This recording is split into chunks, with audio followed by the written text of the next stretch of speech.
Selamat siang Bapak dan Ibu yang kami hormati. Selamat datang dalam webinar Ayo Klik X HIPMI Jakbar dengan tema Efek COVID-19 terhadap pengusaha. Sebelum memulai acara, saya ingin menginformasikan bahwa selama webinar berlangsung, telah dibuka donasi untuk saudara-saudara kita yang kurang mampu akibat pandemik ini. Bantuan dapat disalurkan melalui rekening BCA dengan nomor 4010409697 atas nama Indrawati. Bantuan Anda sangat berarti bagi saudara-saudara kita. Tanpa berlama-lama lagi, mari kita membuka acara ini bersama Ibu Felicia. Silakan Bu Felicia. Ya, makasih Pak Adi. Ya, buat teman-teman yang peduli terhadap teman-teman yang terdampak COVID, boleh tuh sharing di Ayo Peduli ya, hubungin Pak Adi. Nah, selamat siang, selamat datang di acara Ayo Klik dan juga HIPMI Jakbar dengan tema efek COVID untuk pengusaha. Selamat datang Ketum HIPMI Jakbar dan CEO Airmas nih, Tum Basuki masih di unmute kayaknya, sedang di jalan sepertinya. Ketum Basuki sedang menyalurkan bantuan ya Tum ya. Ya, siap. Memberikan bantuan. Selamat datang juga bagi para pembicara nih. Pembicaranya ada yang belum hadir ya. Saya sapa aja yang udah hadir ya. Dengan Bro Yosa, selamat siang. Selamat datang. Ada Bro John Alan, selamat siang, selamat datang. Ketua Kris kayaknya yang belum tinggal ya. Masih asik. Ya, Ketua Kris belum datang, nggak apa-apa. Kita lanjut aja untuk agenda pertama nanti. Kita akan ada sambutan dari Ketum HIPMI, yaitu Ketum HIPMI Jakbar, Ketum Basuki Projo.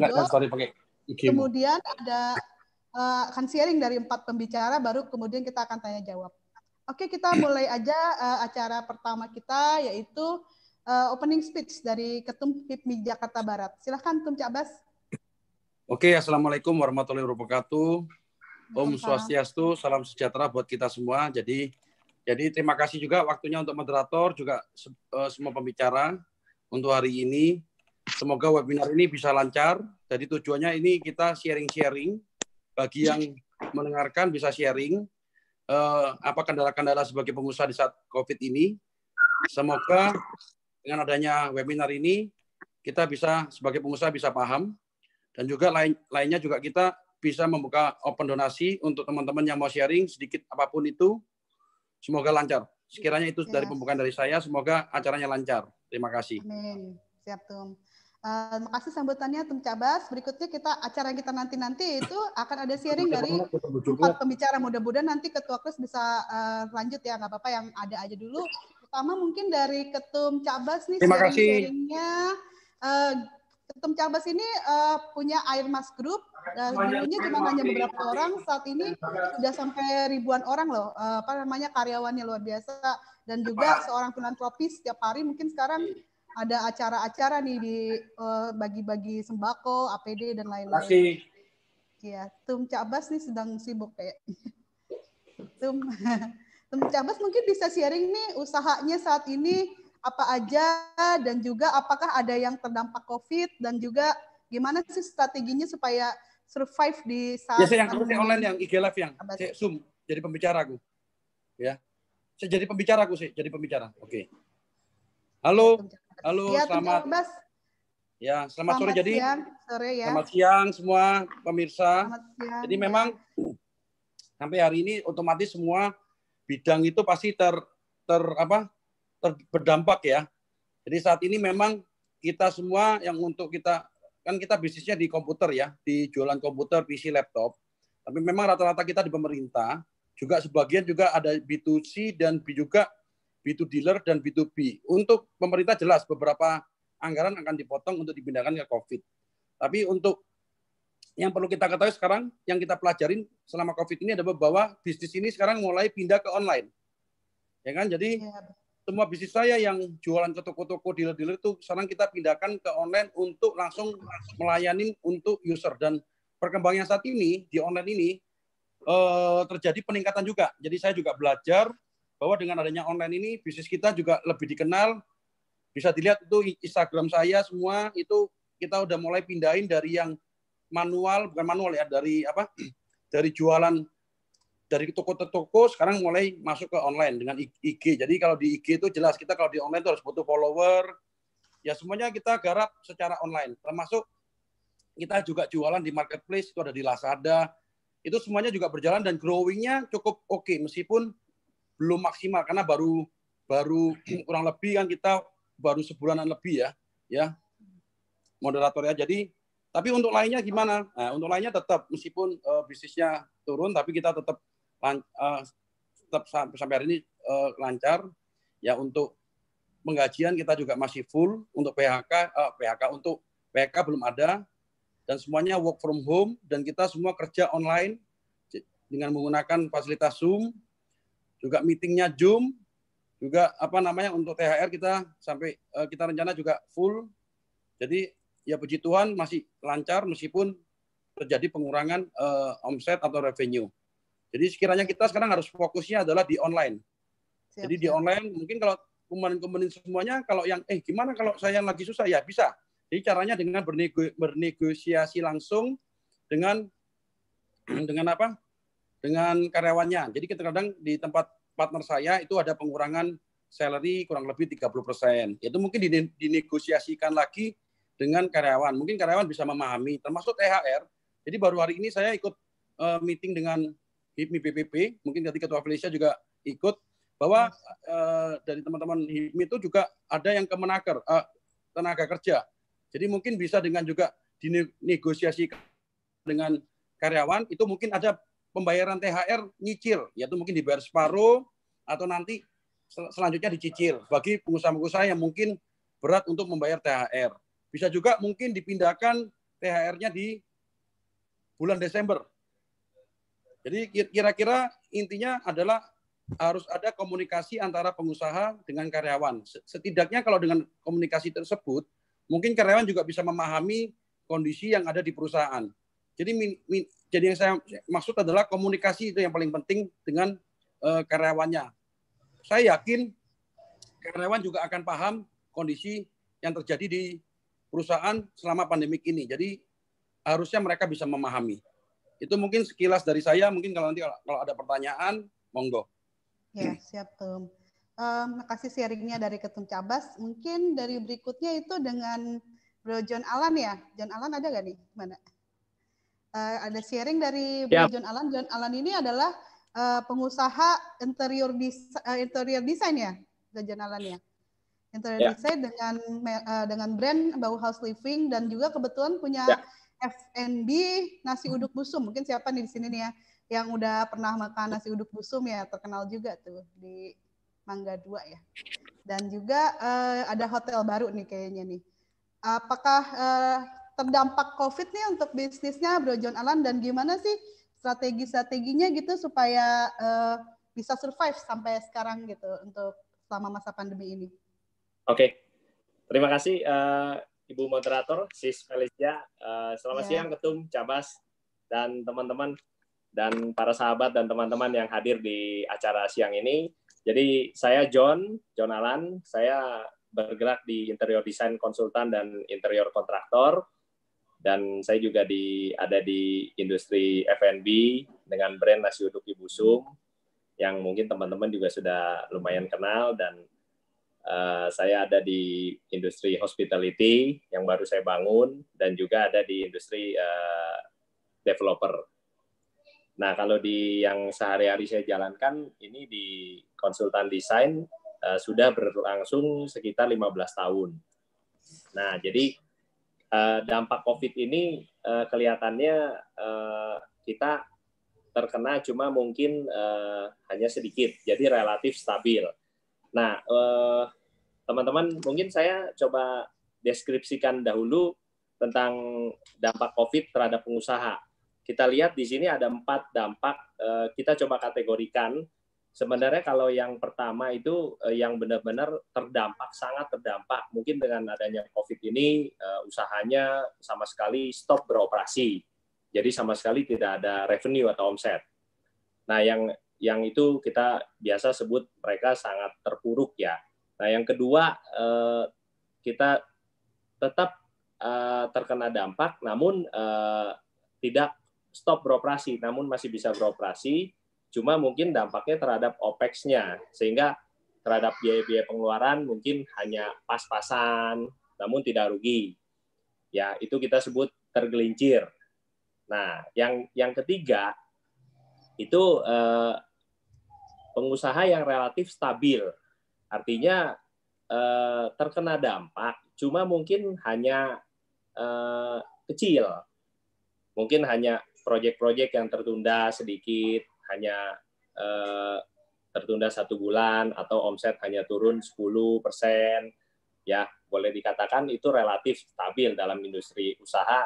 Laporan keuangan kalau naik turun sedikit itu relatif stabil. Nah, yang terakhir yang terkena dampak tapi positif, dia bertumbuh usahanya. Kita ambil contoh usaha-usaha yang bergerak di industri kesehatan dan obat-obatan. Nah, itu di samping itu desinfektan salah satunya juga. Kalau kita perhatikan kan beberapa waktu lalu di bulan Maret ya, kalau kita ikuti di Google Trend itu, trennya itu desinfektan tuh sempat naik di minggu kedua. Minggu pertama, kedua, bahkan sampai ketiga. Gitu. Kira-kira demikian. Jadi, nah, kalau saya relatif beberapa ada yang stabil, ada yang terkena dampak. Contoh di F&B saya, di nasi uduk saya, karena memang saya belum menjalankan sistem online, sehingga sempat kita kira tidak berlangsung terlalu lama pandemi ini, sehingga kita coba istirahatkan dahulu operasional. Namun ternyata sampai sekarang kan udah 2 bulan nih, nggak terasa. Kita pikir mungkin hanya sebulan gitu ya, kurang lebih. Nah, kurang lebih seperti itu, Sis Felicia atau Bu Moderator, silakan kalau ada pertanyaan. Iya, oh iya, teman-teman kalau misalnya nanti ada pertanyaan langsung aja tulis di Q&A atau di chat ya. Ditujukan untuk siapa, nanti juga akan ada hadiah nih untuk pertanyaan-pertanyaan yang nanti akan ditanyakan ya. Silakan langsung ditulis saja. Saat ini ada tulisan, tapi nanti aja deh aku sharingnya ya, langsung aja ke pembicara berikutnya aja dulu ya. Mungkin Ketua Kris belum hadir ya? Belum.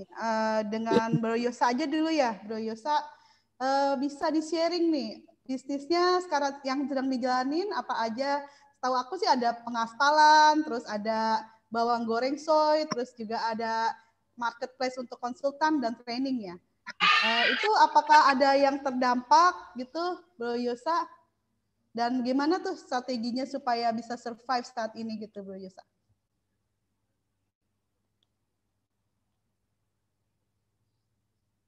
Di unmute mungkin Bro Yosa, suaranya nggak ada. Di unmute dulu. Oke, semuanya terima kasih. Ya. Thank you Ketum, dahsyat Tum. Waduh, thank you. Kemudian Ketua Felicia, juga Bro John Alan, thank you. Kita sambil nunggu juga Ketua Kris untuk hadir. Saya izin screen share boleh teman-teman semua? Boleh, silakan. Oke. Bentar ya. Oke, teman-teman thank you ya udah ngeluangin waktu untuk bareng nih kita belajar di sharing webinar ini, efek COVID terhadap pengusaha. Perkenalkan teman-teman, nama saya Yosa, saya pemilik usaha bawang goreng soy. Nggak kerasa baru aja kemarin Februari kita merayakan ulang tahun. Ulang tahun yang ke-15. Waduh, mantap banget ulang tahun ke-15. Luar biasa, selamat ulang tahun buat bawang soy. 15 tahun kita masak bawang goreng sampai udah melekat dah bau bawangnya, mantap. Nah, kemudian lanjut lagi teman-teman. Jadi di tahun ke-15 ini kita harus akuin bahwa ini adalah tahun-tahun paling kelam dalam sejarah usaha kita. Di mana-mana kalau usaha makin lama makin solid ya, makin solid karena kita kumpulin masalah lalu jadi kita jadikan solusi. Tapi masalah yang hari ini terjadi hampir nggak pernah dialami oleh semua industri. Nah, dari saya yang dulu jualan bawang goreng dari eceran lalu ke hotel, tahun ini saya harus jujur bahwa tahun ini adalah tahun yang paling terpuruknya kita. Tahun terpuruk kita, mengapa tahun terpuruk? Karena kita ada beban di piutang. Piutang kita yang terhambat, yang di-stop oleh 30 hotel, lalu kita nggak berjalan secara cash flow, karena juga mereka alasan pandemi membekukan tagihan-tagihan kita. Oke, ini yang terdampak di saya. Nanti saya pada dasarnya nanti terakhirnya slide-nya akan konklusinya yang saya akan berikan. Nah, kemudian juga hotel-hotel yang pesan sama kita, hotel mulia semua yang dari bulanannya puluhan juta orderan, hampir nggak ada sama sekali. Bahkan 2 bulan ini PO-nya itu 0. Oke, lanjut lagi. Saya juga ada jasa pengaspalan. Ini kita tahun 2018 sudah pivot dari khusus supply ke perusahaan-perusahaan besar seperti TBK. Kita pivot ke yang lebih kecil, yaitu khusus untuk perumahan. Jadi perumahannya bukan developer, tapi perumahan yang di bawah 100 meter persegi. Misalnya hanya untuk ngaspal depan rumah, atau depan komplek, atau garasi, dan lain sebagainya. Karena hampir banyak kontraktor besar nggak mau melakukan hal itu. Lalu kita pivot di 2018 seperti itu, dan 2020 terlebih lagi kita juga kena imbasnya, teman-teman. Kita hampir nggak ada order per terakhir itu orderan itu ada Februari tahun ini tanggal 20-an. Setelah itu nggak ada order sama sekali. Mungkin mereka juga lebih ke arah uangnya shifting ke pangan ya, ataupun juga kebutuhan yang lainnya. Lalu ini salah satunya juga yang kita pakai jasa kita, Nusa Konstruksi Engineering, kita tahu teman-teman. Nah, kemudian saya ada usaha Jaya Susu.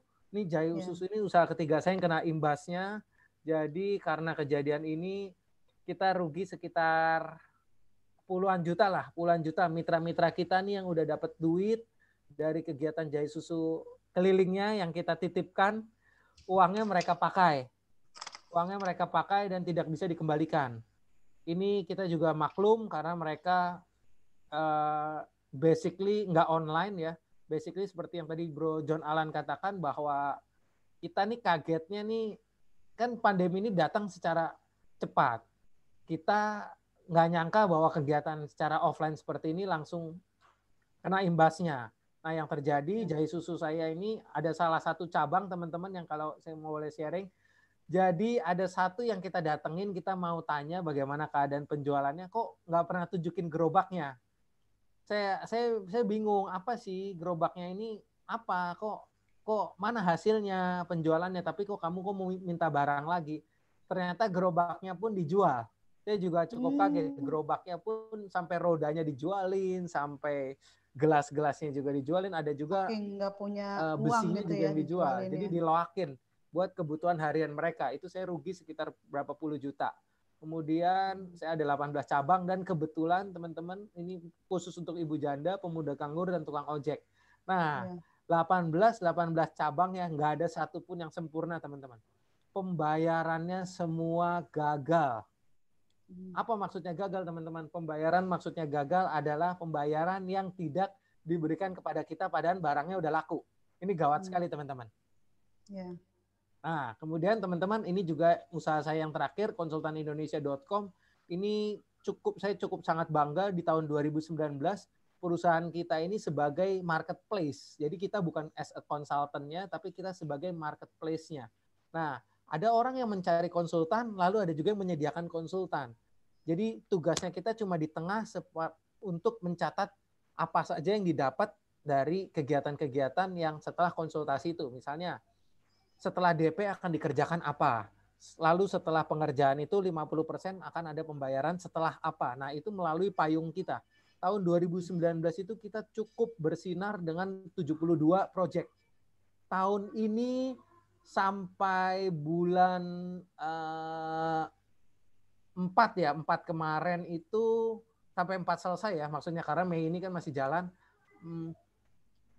Kita cuma baru dapat total baru 2. Hari ini ada yang closing 1.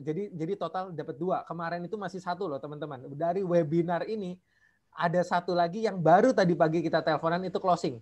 Itu juga untungnya juga nggak besar, teman-teman. Ya. Ini yang di perusahaan saya yang di konsultanindonesia.com ini kita mengalami tekor juga karena overhead karyawan, kita juga harus bayar sistem, kita juga harus bayar iklan, teman-teman. Akhirnya yang terjadi terlalu banyak yang menjual. Saya melihat pada zaman sekarang terlalu banyak yang menjual. Akhirnya di konsultan ini terlalu banyak yang daftar konsultan. Sedangkan yang mencari jasa konsultannya hampir nggak ada, teman-teman. Nah, kemudian ini yang saya pelajari, teman-teman. Singkatnya tinggal 3 slide lagi. Sekarang baiknya teman-teman rendahkan asumsi kita tentang turning passion into profit. Menurut saya udah keliru. Sekarang yang penting survival dulu deh. Dengan cara survival itu yang penting cara yang cepat selamatin perusahaan. Sekarang saya jadi distributor pempek terbesar se-Palembang. Loh, Yos, lu nggak fokus Yos dengan gaya bawangnya. Kita udah hampir nggak pikirin itu lagi. Yang penting kita bisa hidupin perusahaan, dan puji Tuhan juga saya hampir nggak ada yang karyawan yang saya PHK-kan. Nah, kemudian juga kita harus tahu bahwa jalan nggak selalu mulus, teman-teman. Sama ini yang paling penting nih, saya belajar dari satu asa atau satu EASA gitu di YouTube. Dia bilang, dengan kegiatan pandemi seperti ini yang membuat arah bisnis kita pun jadi beda, kita lebih menghargai hubungan dengan customer lama. Nah, hubungan dengan customer lama ini bisa kita follow up kembali. Akhirnya saya juga melakukan itu lebih care, tanda kutip lebih care. Nah, kemudian yang saya lakukan, teman-teman, ini yang saya lakukan pertama kalinya setelah 2 bulan ini, saya infokan keluarga mengenai kondisi keuangan, karena pada dasarnya sampai hari ini saya zero utang. Saya tidak pakai utang bank sama sekali, tapi ada kemungkinan, teman-teman, saya juga nggak bisa pungkiri, mungkin ya pertengahan Mei akan mengajukan utang. Sekali lagi teman-teman, bulan Mei ini mungkin saya akan mengajukan utang ke fintech legal yang diawasi OJK, yang juga bisa lewat perbankan. Nah, kemudian yang kedua, teman-teman, saya diskusi. Saya juga selalu diskusi sama istri saya bagaimana cara, mungkin juga ada teman-teman di sini mungkin bisa komentar, yang suami di sini, yang suami dan kerja dan menjadi pengasuh anak waktu nemenin anak sekolah, lebih banyak teman-teman frustasi atau enggak? Ayo jujur. Frustasi, teman-teman. Kita juga kaget loh. Kita nemenin anak sekolah tuh nggak mudah loh. Stres banget. Nah, ternyata saya juga teliti terus. Oh, di Kompas bilang ternyata KDRT meningkat loh, teman-teman, gara-gara kegiatan work from home ini. Karena cenderung bosan sama frustasi. Nah, lalu setiap hari saya juga memfollow up tagihan macet di luar ada ratusan juta lebih.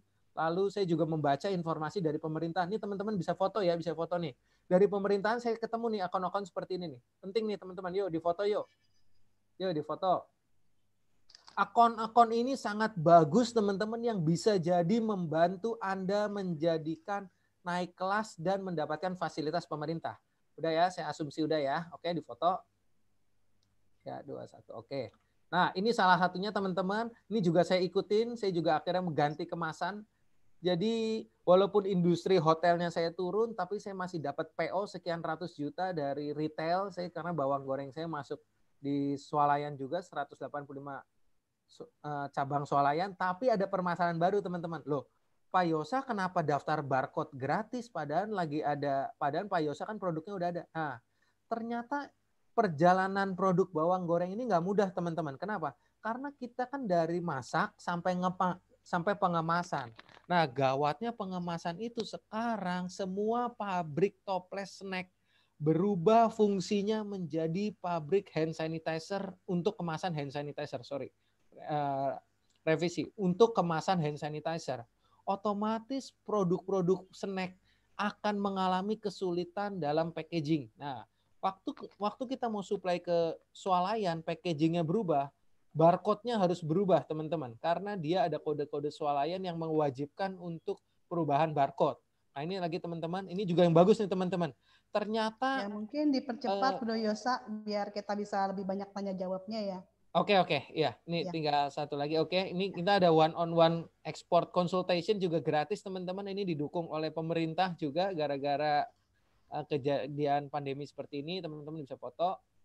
Nah, ini juga ternyata teman-teman di Kemenkop, setiap kali kita tag Kemenkop akan me-reshare atau repost lagi. Jadi di-share ke 252.000 followernya.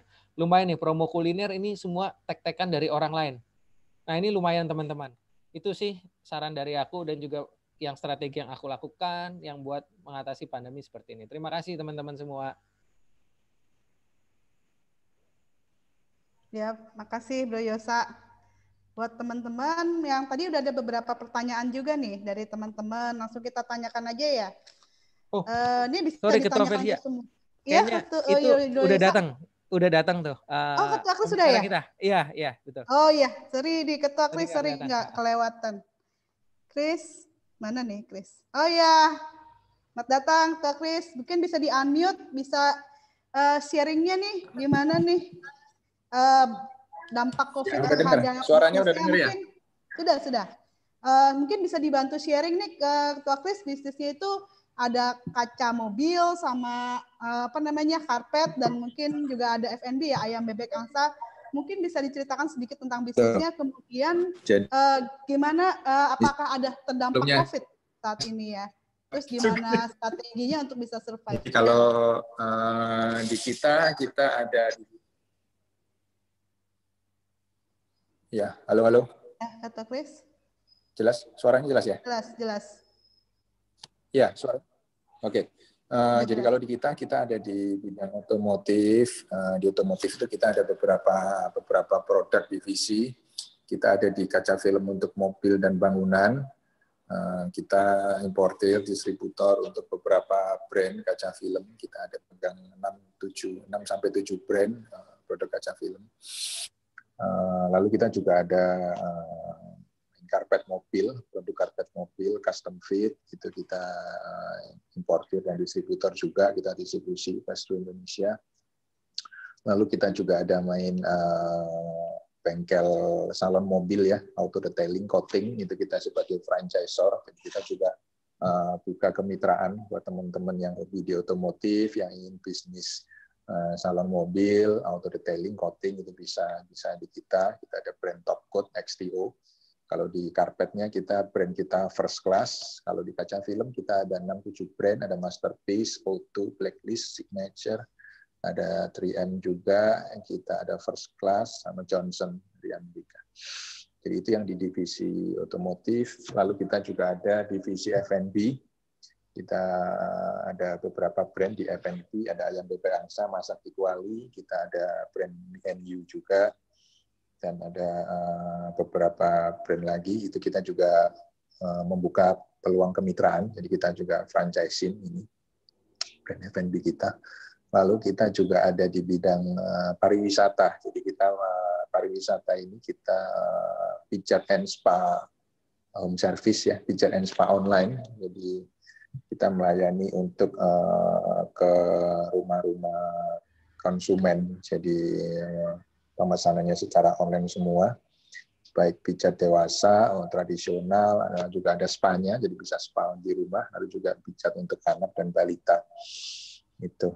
Dan yang terakhir, ini mungkin yang terbaru, karena terdampak dari COVID, karena terdampak dari corona ini, otomatis terutama divisi otomotif kita drop sekali.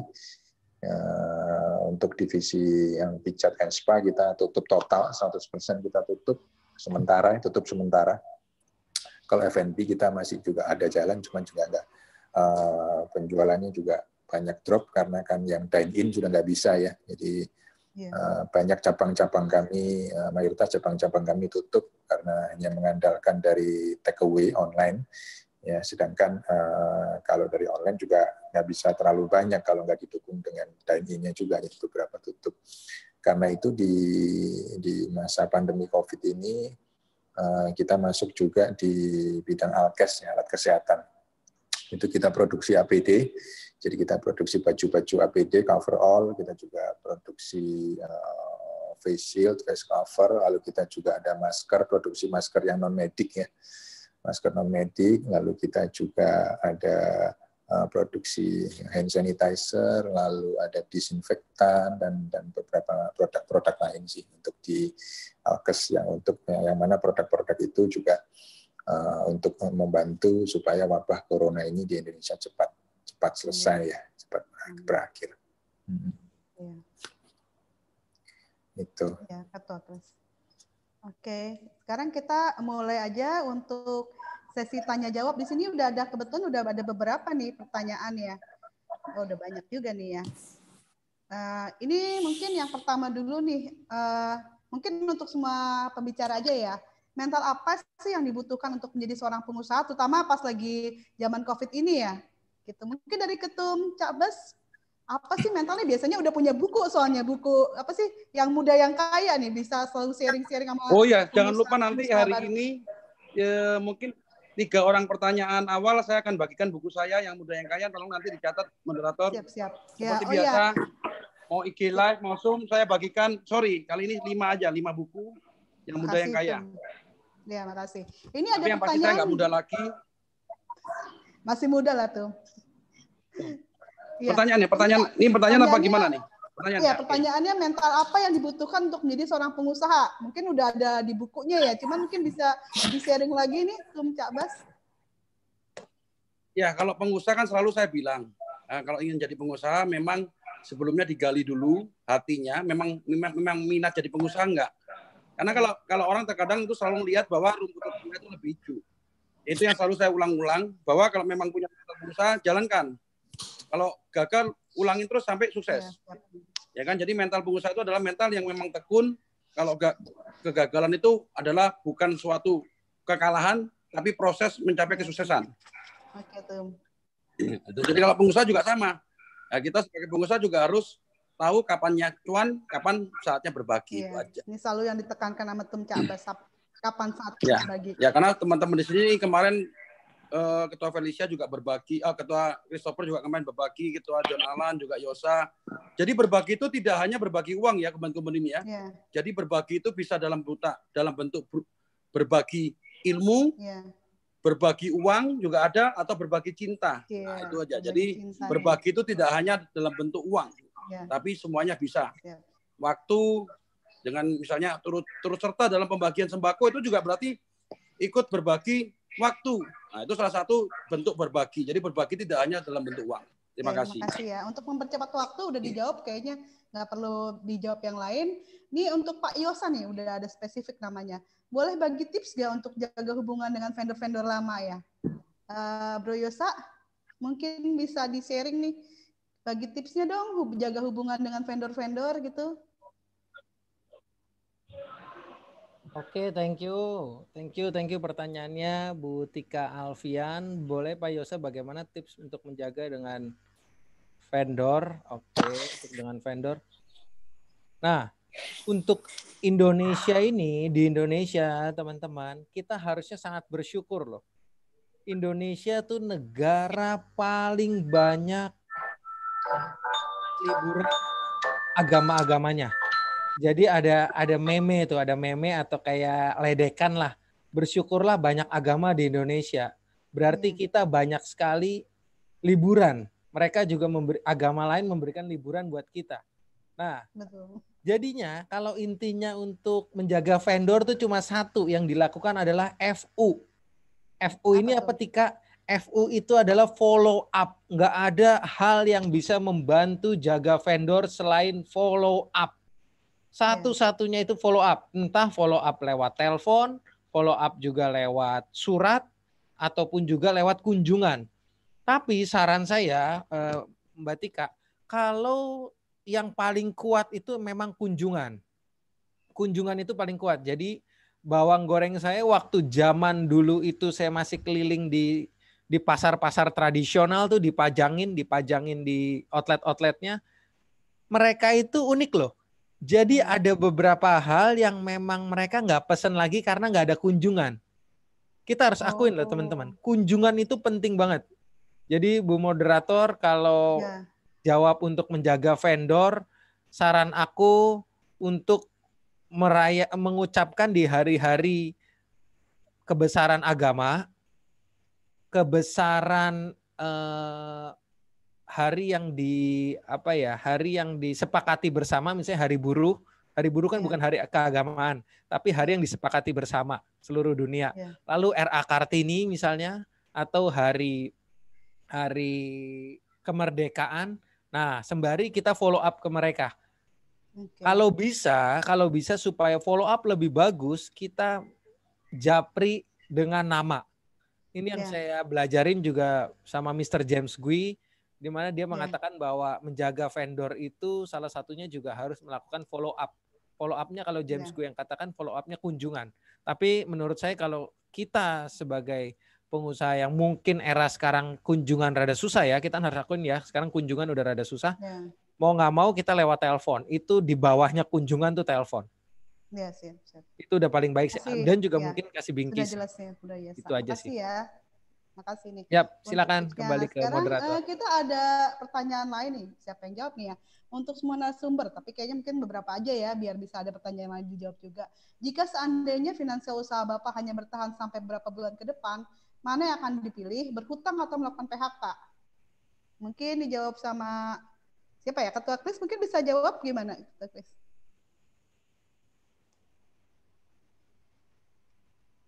Diulang. Mungkin namanya Ibu Jemi Chan, mungkin dia mengalami finansial usahanya sedang bertahan ya, lagi susah lah omset kali ya mungkin. Nah, mana yang dipilih nih, berhutang apa melakukan PHK? Gimana tuh Ketua Kris ya? Ya, jadi di antara dua pilihan itu harus kita dalami dulu ya. Jadi kita bisa ambil pilihan PHK, juga bisa tetap ambil pilihan hutang. Ambil pilihan PHK kita juga nggak bisa harus kita perinci lagi yang kita PHK ini kira-kira karyawan atau staf yang di bagian mana. Jadi kita juga nggak bisa kan asal PHK karyawan ya, kalau memang kondisinya seperti itu. Nah, jadi harus kita pilih-pilih mungkin staf yang atau karyawan yang memang di divisinya ini kurang menghasilkan ya. Cuman kalau saya sih nggak ambil pilihan PHK ya, saya ambil pilihannya adalah merumahkan. Jadi PHK itu mungkin pilihan paling terakhir ya, dan itu saya sangat hindari. Kalaupun kita harus sampai ke situ, saya lebih baik saya mengambil pilihan merumahkan karyawan, bukan mem-PHK karyawan. Yang pertama. Lalu kalau harus hutang di bank, ini juga pilihan yang mungkin saya juga berpikir ulang untuk saya ambil keputusan. Karena yang namanya hutang kan kita harus bayar ya. Nah, kalau kita sudah berani ambil hutang, yang pasti kita ada tanggung jawab membayar, berarti kita harus bisa memikirkan pemasukan kita yang bisa kita gunakan untuk membayar hutang tersebut. Jika pemasukan tidak ada, tentunya kita tidak mungkin mengambil pilihan hutang gitu. Yang ada kalau pemasukan tidak ada, kita ngambil pilihan hutang itu menurut saya malah kita menggali kubur lebih dalam. Ya, jadi saya rasa kedua pilihan ini bukan disuruh kita harus memilih ya. Saya rasa dua-dua bukan pilihan, karena kita juga harus melihat situasi dan kondisi dari beberapa faktor di perusahaan kita ya, seperti itu. Izin Ibu moderator. Ya, gimana? Saya tambahkan sedikit. Boleh. Apa pertanyaannya? Tadi pertanyaannya itu kalau kita nih lagi keadaan finansial susah, mungkin omsetnya kurang, lagi nggak banyak pembeli. Nah itu apakah kita harus berhutang atau memilih PHK ya untuk karyawannya? Oke. Sebelum kita ambil keputusan, mungkin kalau dari saya kita lihat dulu prospek bisnis yang bersangkutan. Karena kalau boleh kita katakan pandemi ini kan sifatnya hanya sementara. Mungkin kalau para ahli kesehatan meramalkan berkisar sekitar 3 bulan atau 6 bulan. Nah, prinsipnya usaha itu kan yang penting kita punya ketahanan. Ini kan masalah dari tadi kan kita bicara masalah cash ya. Nah, memang di situasi pandemi ini saya katakan cash benar-benar menjadi hal yang prioritas atau king lah. Cash is the king ya. Mungkin saat ini King Kong kita bilangnya. Jadi benar-benar kita lihat potensinya. Kalau memang contoh sekarang yang usaha yang benar-benar sedang tiarap adalah tour and travel dan balai-balai pertemuan. Nah, kalau kita lihat jasa tour and travel ini, ketika pandemi ini selesai, saya yakin akan stabil kembali, bahkan bertumbuh. Banyak orang berlomba-lomba karena stres ya. Nah, ini bisa saya katakan di industri hospitality, di hotel saya ini secara okupansi ya, tetap boleh dikatakan kalau biasa situasi normal 90% sampai 95, sekarang 75-80%. Jadi kan penurunannya sedikit. Memang secara revenue ada promo-promo diskon. Namun kalau kita lihat kenapa kita pelajari perilaku konsumennya, ini terutama anak-anak muda ya, karena kan di sana lokasi dekat Kota Tua, Ancol, dan Monas. Nah, kita aja karena udah 2 bulan di rumah aja, seringkali kita cuma keluar untuk keliling-keliling ke kota Jakarta, terus kembali ke rumah. Kira-kira seperti itu. Jadi kembali ke pertanyaannya, menurut saya kita lihat potensinya. Kalau potensinya ada, silakan kita ajukan. terus terang sekarang perbankan sendiri sangat memfilter ya. Memfilter untuk calon-calon debitur, terutama jasa-jasa konstruksi. Ya kan, karena yang berkaitan dengan proyek ini kan banyak yang tertunda. Karena peraturan pemerintah PSBB ya, jaga jarak. Jadi kalau menurut saya itu. Nah, yang tadi Pak Kris sampaikan bahwa kita merumahkan itu kan sebenarnya teknis saja, kita nego dengan para tim kita. Tapi yang pasti kalau kita melihat ada potensi prospek bisnisnya jangka panjang, ini kan hanya sifatnya sementara. Ketika kita punya ketahanan cash di sini, kita bisa bertahan 6 bulan sampai 12 bulan. Saya yakin ketika pandemi ini, katakanlah ramalan para ahli benar 6 bulan. Ya, mudah-mudahan dalam bulan ke-7, ke-8 kita akan bangkit kembali. Kira-kira seperti itu, Bu Felicia. Makasih nih sharingnya dari Dojon. Mungkin untuk pertanyaan berikutnya ya, nggak semua saya tanyakan, mungkin yang lebih berhubungan dengan acara kita aja ya. Ya. Ini saya mau tanya untuk Ketum Cabas nih katanya, bagaimana negosiasi yang efisien dengan karyawan ya Pak? Ini kan karyawannya banyak banget nih Cabas. Gimana misalnya kalau tadi katanya kalau memang omsetnya berkurang, contohnya ya, itu gimana kita ngomongnya ke karyawan, negonya gimana? Gitu.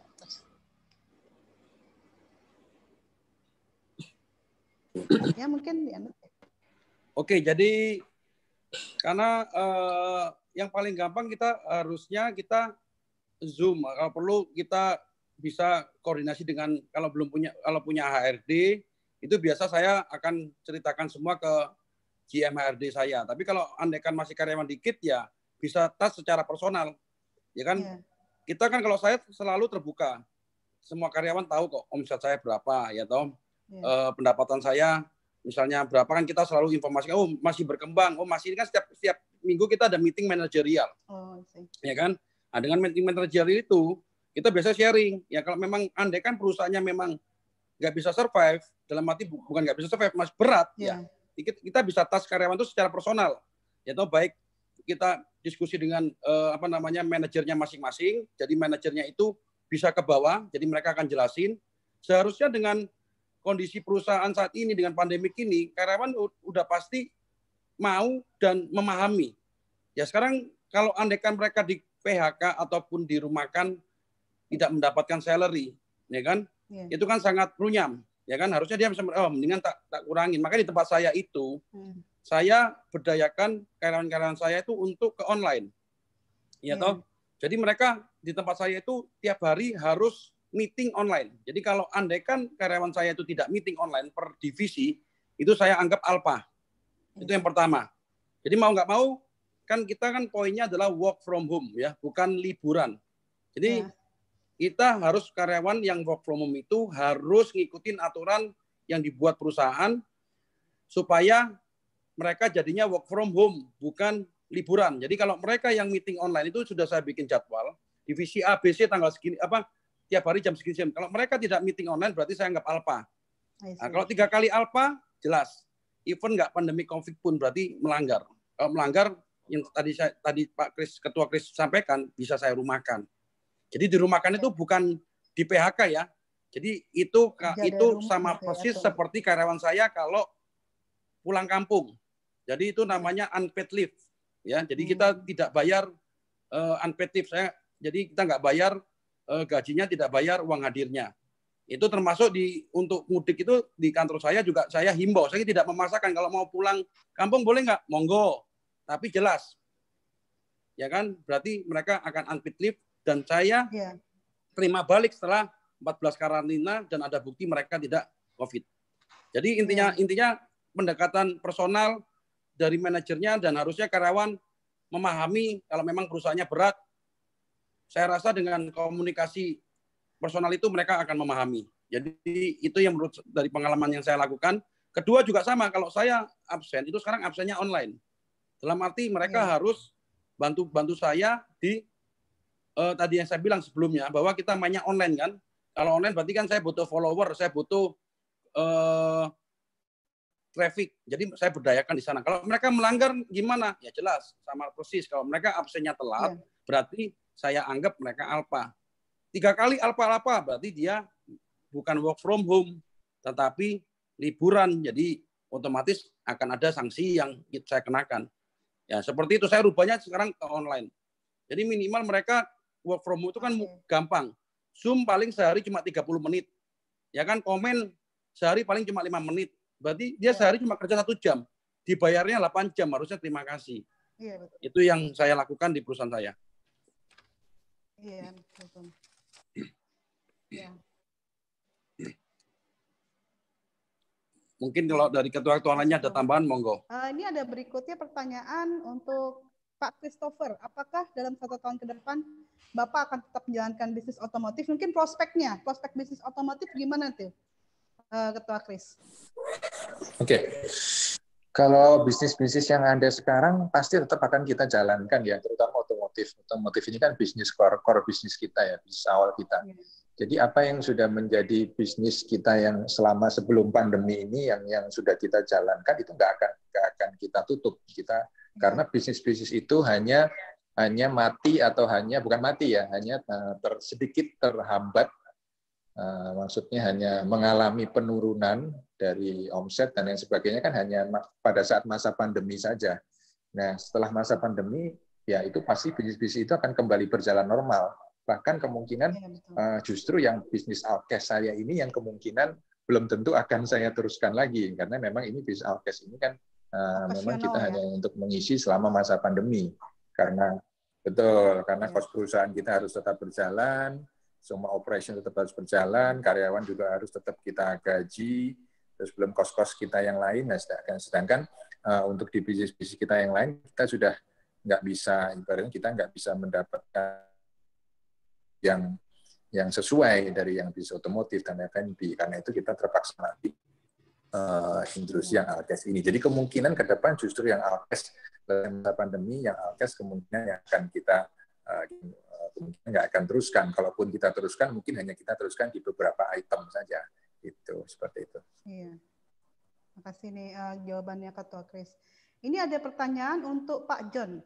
Bagaimana solusi terbaik saat defisit hampir sudah tidak tertolong? Dari Ibu Valeria nih ya. Gimana nih Bro John Alan, solusi terbaik nih saat defisitnya udah hampir nggak tertolong, gimana ya? Apa harus utang atau gimana kali ya, mungkin pertanyaannya seperti itu. Oke, baik. Terima kasih Bu Valeria. Oke. Jadi kalau defisitnya sampai habis sekali gitu ya. Jadi gini, kita lihat seperti yang tadi saya sampaikan di awal, kita lihat tren industri kita. Trennya ini tren naik atau tren turun. Itu aja kuncinya. Nah, ketika kita melihat trennya naik, nah yang kedua sustain-nya kita, daya ketahanan kita sampai berapa.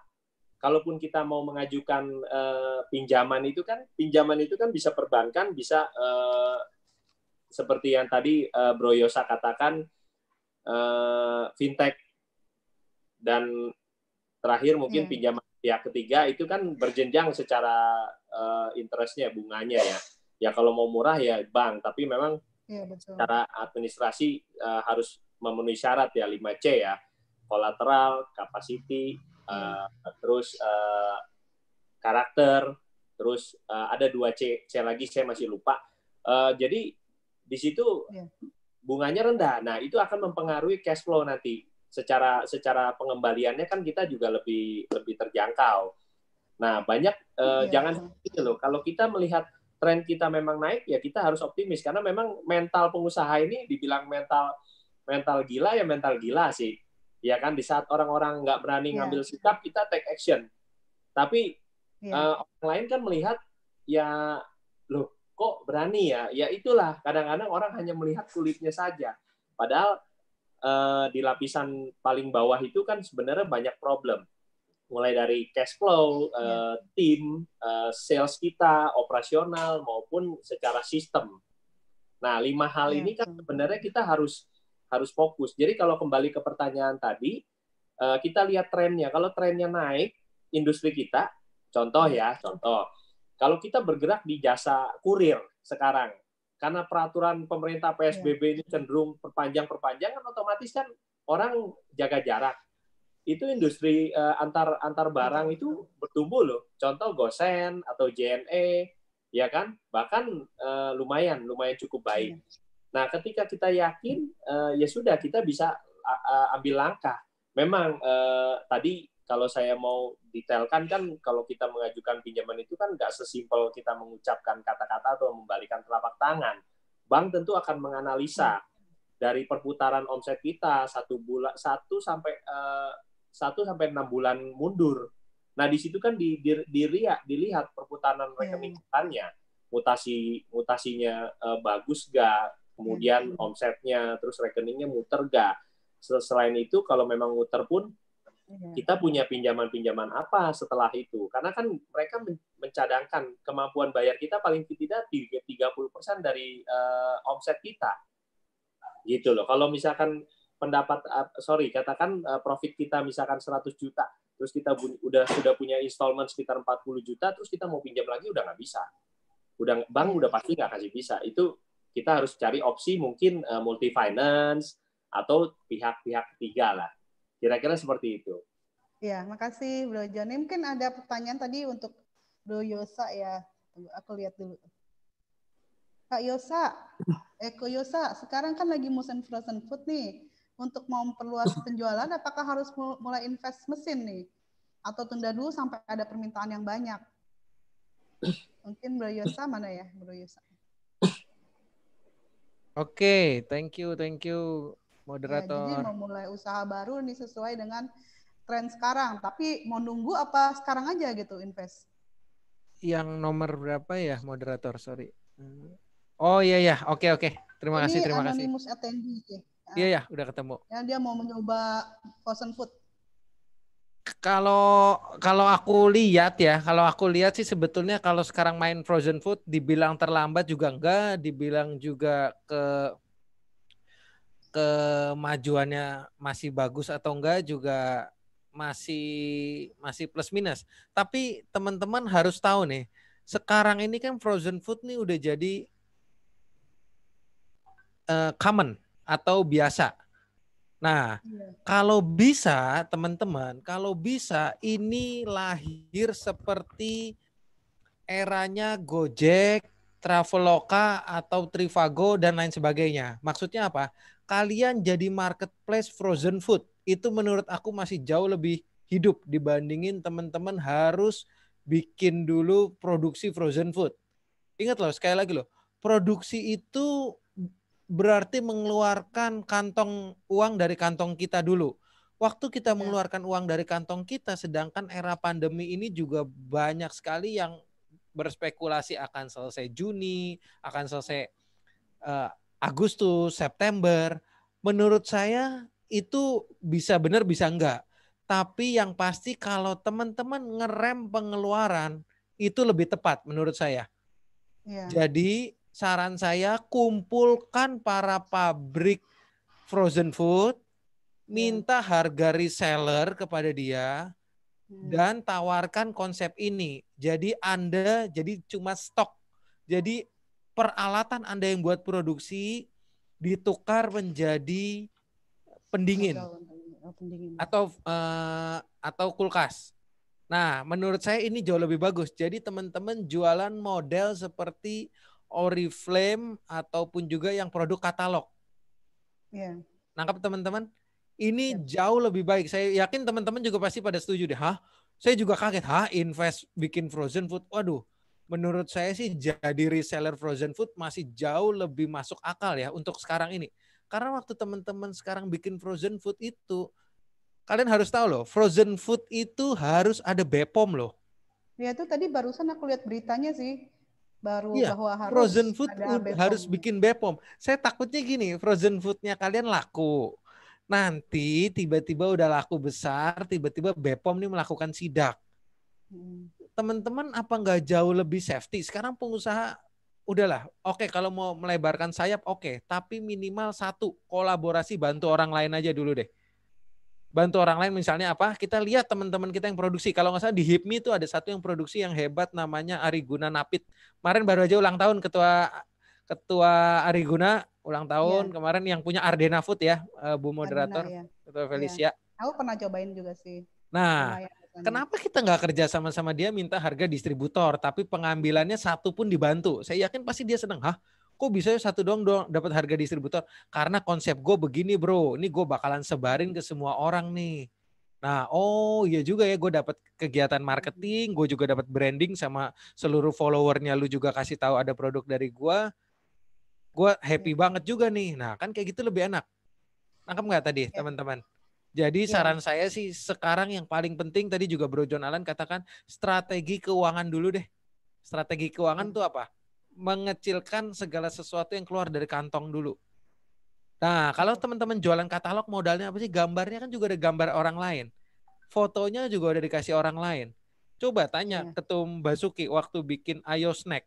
Waduh, investnya berapa? Invest aluminium foil, invest kemudian minimalnya invest, kalau nggak salah banyak lah orang-orang di sosial medianya, invest desain di sosial media. Ketum Basuki juga pasti investnya banyak lah. Investnya banyak. Nah, tapi kalau di awal seperti kita yang masih dibilang UMKM, lebih bagus sih saran saya sih bantu others atau pasarkan produk orang lain yang dengan harga tentunya harga yang kompetitif ya. Bahkan di bawah harga reseller. Bahkan di bawah harga reseller supaya kita masih bisa dapat reseller lagi. Gitu. Makasih nih, Bro. Oke, saya tambah dikit. Jadi kalau untuk Ayo Snack, saya tuh nggak ada investasi. Jadi Ayo Snack itu kemarin itu pakai brandnya temen sahabatnya istri saya. Jadi saya cuma rebranding, jadi saya nggak pakai modal, jadi saya trading doang. Itu mungkin yang dipakai untuk Bro Yosa, bahwa kita nggak usah keluar modal, tapi kita berdayakan. Repackaging dari jadi repackaging, saya kan kebetulan punya tim desain, saya repackaging supaya tampilannya lebih menarik. Dan saya kerahkan karyawan-karyawan saya yang work from home itu untuk membantu. Daripada nganggur, karena itu kan work from home itu, jadi itu yang saya berdayakan. Jadi saya untuk modal saya nggak keluar modal 1 sen pun, tapi saya trading. Jadi lumayan dapat reseller. Jadi saya memberdayakan UMKM sambil dapat cuan. Siap tuh. Jadi nggak pakai modal. Yang pusing setidaknya ya. Yang pusing sahabat istri saya karena sekarang orderannya banyak. Itu aja. Kecuali yang kemarin saya mau buka itu memang Bu Yosa ada benernya juga. Membantu juga jadinya. Jadi kemarin saya juga mau bikin kan bebek itu ya. Ayo belanja ya tuh ya. Rencananya kan frozen food ya. Itu memang pusing Bro Yosa, kita harus beli mesinnya ya toh. Betul, kita harus setuju. Ya itu yang pusing, tapi saya karena nganggur di rumah kebanyakan ide ya saya coba aja. Tapi mendingan memang daripada buka sendiri, mendingan yang tadi berdayakan yang orang lain aja. Karena kita kalau beli mesin kemarin saya habis kurang lebih 15 juta ya. Untuk beli mesinnya aja belum kepake. Belum plastiknya, belum lain-lainnya itu. Jadi memang kalau dengan modal pas-pasan, mendingan menjadi reseller lebih enak. Nggak pakai modal, kayak saya resellernya, seperti saya distributornya Ayo Snack itu. Saya hanya rebranding, saya kerahkan semua karyawan saya, sekarang lumayan penjualannya minimal adalah berkembang gitu. Terima kasih. Amin. Iya, makasih nih Tum Cak Bas untuk menambahkan ya. Sekarang mungkin ada pertanyaan lain, apa ya? Coba aku sambil sharing ya. Ini ada minta saran untuk bisnis WO yang sedang mandek karena COVID sekarang ini. Mungkin di sini tidak ada pengusaha event organizer sih kayaknya ya. Mungkin kita skip aja kali ya. Apa ada yang mau jawab nih kalau untuk bisnis yang harus datang ya? Mungkin kayak Ketum Cak Bas nih, ada bisnisnya Ayo Kopi. Biasanya aku pakai buat acara-acaraku nih. Lagi sepi juga karena mungkin nggak bisa datang ya Tum Cak Bas. Ya, jadi seperti halnya lainnya yang industri yang susah. Ya mau nggak mau, kalau WO itu memang susah memang. Itu ya, karena harus ketemu orang, harus ada acara. Ya, itu mungkin harus juga ya. Ya, itu caranya cuma satu, ya seperti Ketua Christopher lakukan, kita harus cari peluang, apa peluang yang sekarang ini. Jangan kita tergantung dengan WO, misalnya cari usaha lain aja coba, yang tidak membutuhkan modal banyak, tapi bisa dapat cuan. Kan yang penting sekarang cuan, nggak perlu bisnisnya apa. Ya, betul. Ya kan? Jadi kalau WO-nya mati, coba cari apa? Online apa? Makanan, minuman, ataupun apapun yang bisa cuan. Pokoknya itu aja sih. Jadi kalau kita nungguin WO, ya setelah pandemik baru bisa. Saya juga nggak tahu juga nih sampai ya kan? kapan. Jadi harus cari peluang.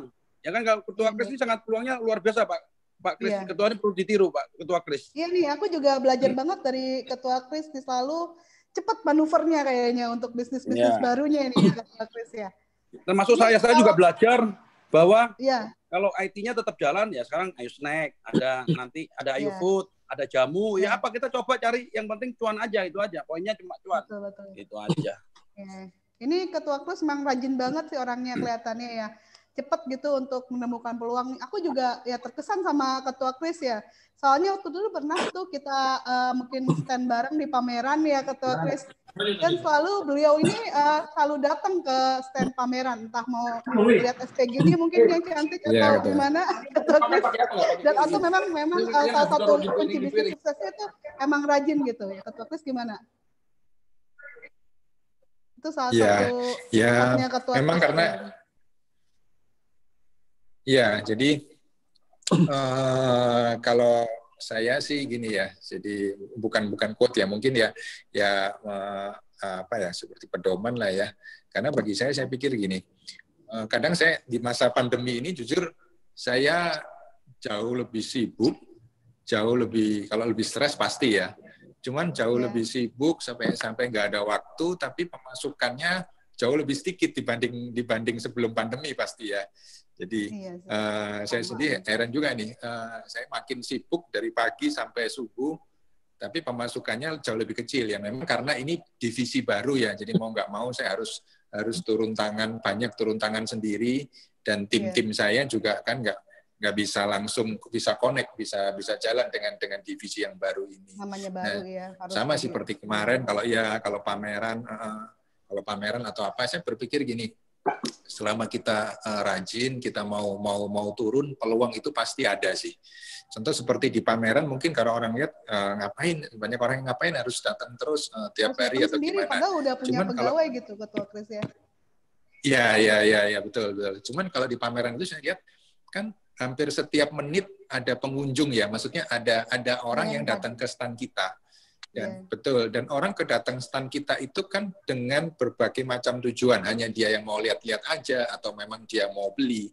Nah, kalau staff hanya staff kita yang turun, kita mungkin tidak bisa melihat peluang apa saat kita berbicara dengan orang tersebut ya.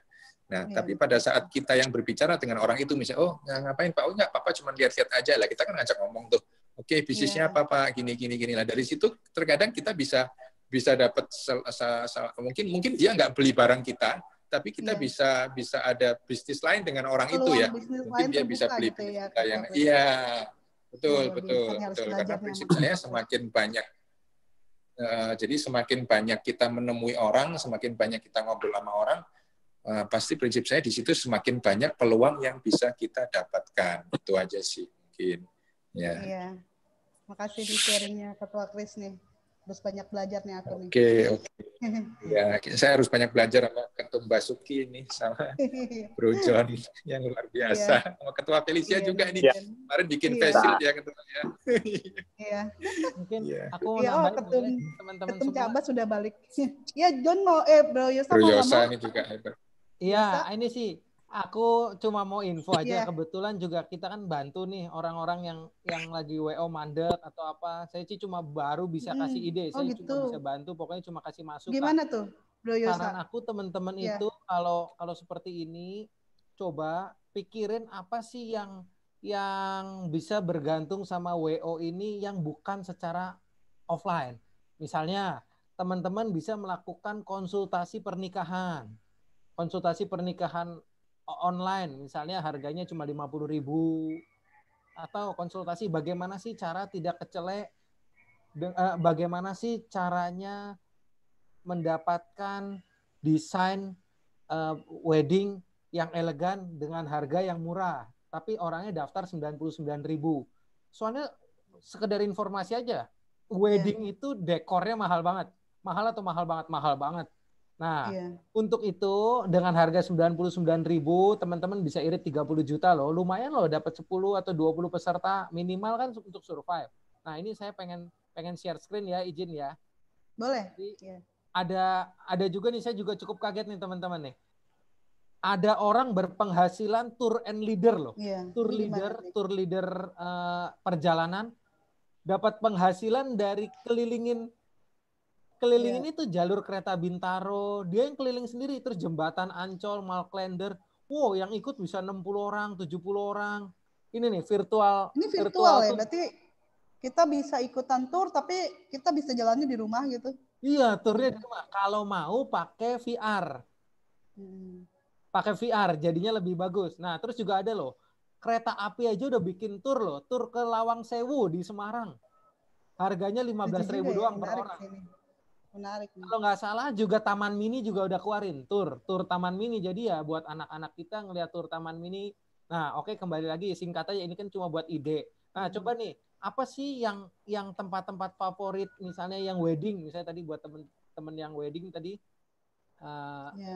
yang wedding tadi, tempat favorit apa sih, misalnya Bali. Nah, ya udah, yang teman-teman tahu sharing tentang Bali, misalnya di Ayana tuh bagusnya tuh seperti apa. Nah, mungkin diarahin berbayarnya cuma 15.000 menurut saya sih pertama teman-teman. Jadi kalau mau jadi juara sebetulnya tuh mudah. Waktu yang lain itu nggak gerak. Sekali lagi ya teman-teman ya. Kita jadi juara tuh sebetulnya gampang. Waktu yang lain nggak gerak. Nah, waktu WO lain nggak gerak, teman-teman doang yang gerak. Saya yakin brandingnya teman-teman waktu era pandemi ini berakhir, teman-teman yang lebih jos. Yakin, saya yakinnya. Setuju. Jadi sekarang branding gitu ya, kerjaan kita branding, walaupun mungkin orang lain udah mulai mati, kita malah branding gitu ya. Iya, malah kita kasih tahu misalnya apa ya, teman-teman, ini loh penampakan hotel Ritz-Carlton loh, Ritz-Carlton Pacific Place loh jika mau wedding loh. Cuma cukup 10.000 loh udah bisa menikmati ballroomnya loh. Seperti apa? Nah, kita kerjasama sama Ritz-Carlton, boleh nggak kita tur? Oh boleh silakan tur. Juga buat promosiin Ritz-Carltonnya, juga kitanya juga dapat branding ya, karena yang lainnya kan lagi pada tengkurap. Bisnis WO yang lain tengkurap, kita doang yang bisa bawa usernya dapat experience ya. Walaupun lewat virtual, saya yakin ini lebih baik karena kompetisinya yang lain nggak melakukan. Kecuali yang lain juga melakukan. Cuman mungkin perlu keahlian khusus, misalnya harus memvideokan, jadinya belajar memvideokan. Nah, saya pikir kalau udah punya industri WO minimal udah pasti ada tim lah. 1 atau 2 lah, itu mah mudah. Orang food blogger aja yang dengan desain hasil yang bagus aja juga, yang penting kan dia kan timnya ada 2. Yang pertama tim yang peliputannya, yang ngerekam, satu lagi yang nge-editing. Menurut saya kalau ngeliput mah mudah. Yang susah kan memang editing, tapi jasa editing itu gampang banget kok. Di projects.id kalau projects.co.id editing foto video mulai dari 200.000. Saya pikir ini jauh lebih bagus. Kalau pesertanya 40 aja, harga 15.000 udah 600.000. Kita malah cuan 400.000. Ya, kesempatan juga kita mulai skill yang baru yang sesuai dengan masa pandemi ini ya, saya. Terus ini ada pertanyaan sih, apakah menjadi pengusaha butuh modal yang banyak? Apakah ada tips trik menjadi pengusaha dari nol yang belum punya modal? Ini mau jawab sama mungkin untuk lebih tepat untuk Yosa kali ya. Ini juga tadi ada pertanyaan tapi aku hilang nyarinya ya. Gimana tuh mulai usaha? Mungkin orang-orang kan banyak kan pakai hutang gitu, Bro Yosa tadi sharing nggak pakai hutang, itu gimana sih ya Bro Yosa? Tadi ada pertanyaan tapi kebetulan hilang nih, aku cari nih. Gimana ya Bro Yosa?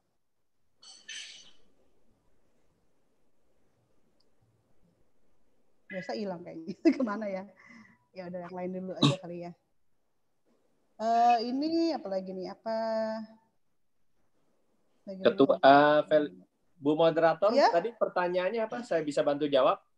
Oh ya, tadi ada yang nanya sih, sebenarnya ke Bro Yosa, tapi Yosa sudah mau pergi kayaknya. Itu dia kan tadi nggak pakai modal gitu, nggak pakai hutang modalnya. Itu gimana sementara bisnisnya banyak kayak gitu. Nggak pakai modal ya? Iya, nggak pakai modal hutang maksudnya. Oke. Jadi yang pertama kan kita harus tahu tahapannya. Saya rasa tadi maksudnya yang bertanya nggak pakai modal sementara usahanya bisa banyak. Gitu kan? Nah, yang pasti yang pertama dulu membangun usaha yang pertama kali itu harus fokus sehingga ketika dikumpulkan, ketika dikumpulkan bisa membangun untuk usaha berikutnya. Kira-kira seperti itu. Nah, jadi kalau saya lihat nih Ketua Feli dari awal sampai sekarang kan tadi kita bicara soal PHK, soal pandemi. Puji Tuhan juga saya sampai saat ini di kantor saya, di industri yang saya jalankan belum ada PHK, bahkan ya kita butuh rekrut bahkan. Ya, jadi saya mau ngasih tips nih. Kalau boleh partisipan silakan dicatat ya. Ini kan tadi kita lihat berulang kali kita fokus pandemi sehingga cash-nya berpengaruh terhadap cash ya. Nah, saya akan kasih solusi tentang cash flow untuk para pengusaha. Di sini isinya para pengusaha dan beberapa ada teman-teman alumni saya dan ada beberapa dari komunitas Pace ya.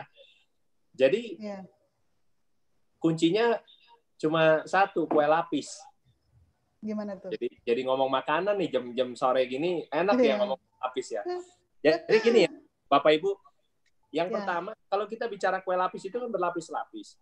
Nah, kita itu harus ngatur. Nah, kenapa saya cerita sedikit kenapa sampai saat ini saya bisa bertahan? Nah, karena saya udah terbiasa dulu 2008 di krisis 2008 itu kita juga bertahan. Jadi kalau boleh dibilang ketika ada pengulangan krisis ya kita punya strategi yang sama, yaitu kue lapis. Kue lapis itu apa? Kita dalam mengumpulkan cash itu kita harus punya yang pertama rekening operasional. Rekening operasional itu yang kita pakai untuk sehari-hari operasional perusahaan. Yang kedua operasional tidak aktif. Jadi rekening operasional yang tidak aktif. Nah, yang ketiga itu profit account. Ketika kita ada project, ketika kita sudah pilakan berapa operasional, berapa yang harus disisihkan untuk profit account, kita sisihkan. Nah, itu aja dengan 3 aja kita udah lumayan tuh. Artinya ketika kita terkena dampak, operasional account kita kan terdampak. Kita bisa pakai yang tidak aktif, yang cadangan. Nah, kemudian yang ketiga kita profit account. Ketika dua-dua yang pertama ini sudah terkena dipakai, kita pakai yang ketiga, profit account. Nah, yang keempat di sini deposito. Nah, ini layer-layer ini penting.